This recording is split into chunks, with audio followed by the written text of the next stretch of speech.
Have you ever found yourself stuck cleaning the exact same messy data file week after week?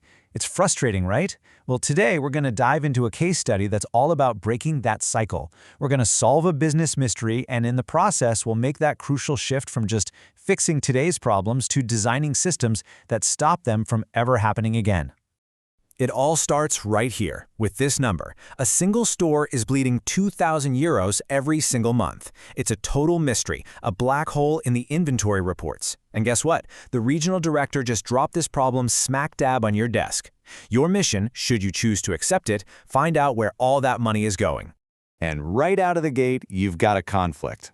The store manager, they're saying, it's just spills, expired products, accidental waste. But the director?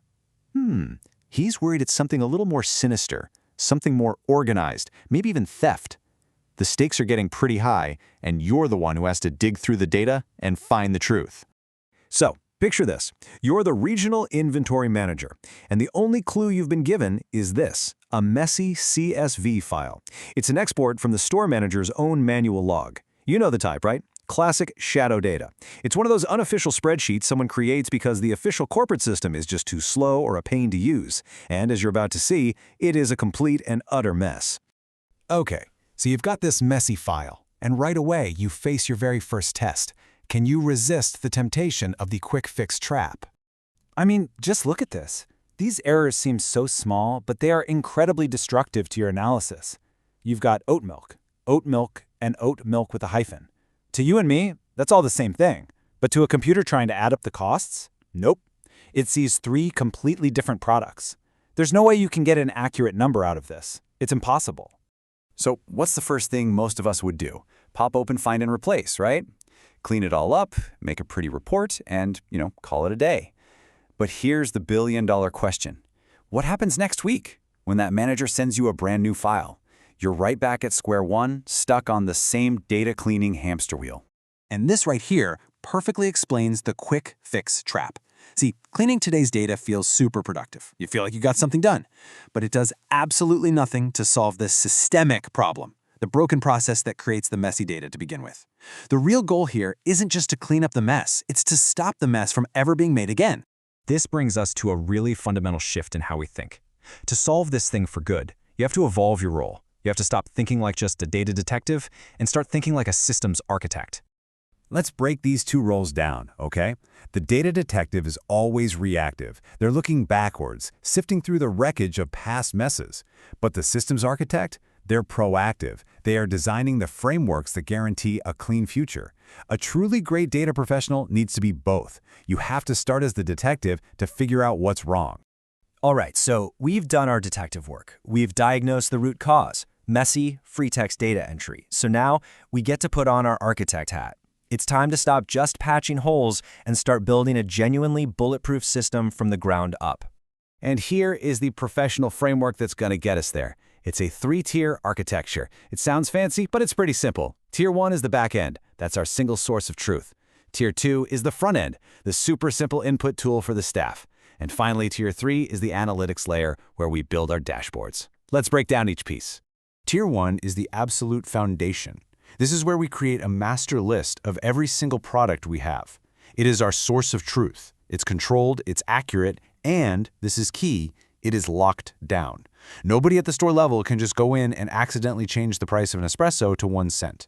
Data integrity starts right here. And here's what it looks like. Beautiful, right? A clean, simple table. Every single product gets its own unique ID, one official name, and one official price. That whole oat milk versus oat milk headache, gone. Solved right here at the source. This table is basically our new dictionary. So having a perfect backend is great and all, but how do we actually get the staff on the front lines to use it correctly? How do we stop the typos before they start? How do we make this whole data entry process, dummy-proof? The answer lies in Tier 2, the front-end tool. Instead of letting people type whatever they want into a cell, we give them a drop-down menu. But it's not just any old drop-down. It's a dynamic one that pulls all of its options directly from our back-end product_master table. And you can see it in action right here. This is the new waste log the store manager is going to use. So when they need to log a wasted item, they don't type the name, they click and they select a product ID from a pre-approved list. And that list, it's being fed directly from our master table. No typos, no inconsistencies, ever again. Now, for the bit of magic that ties this all together. As soon as a product ID is selected from that dropdown, a formula like XLOOKUP instantly goes to our master table and pulls in the correct item name and the correct cost. It uses what are called structured references, which just means it's smart enough to look for the column header instead of a fixed cell like A1 or B2. This makes the whole system incredibly robust. It won't break, even if you add or move columns around later on. And finally, that brings us to the payoff. Tier 3, the analytics layer. Because our data is now clean, structured, and reliable from the second it's entered, building a dashboard with pivot tables or charts becomes an absolute breeze.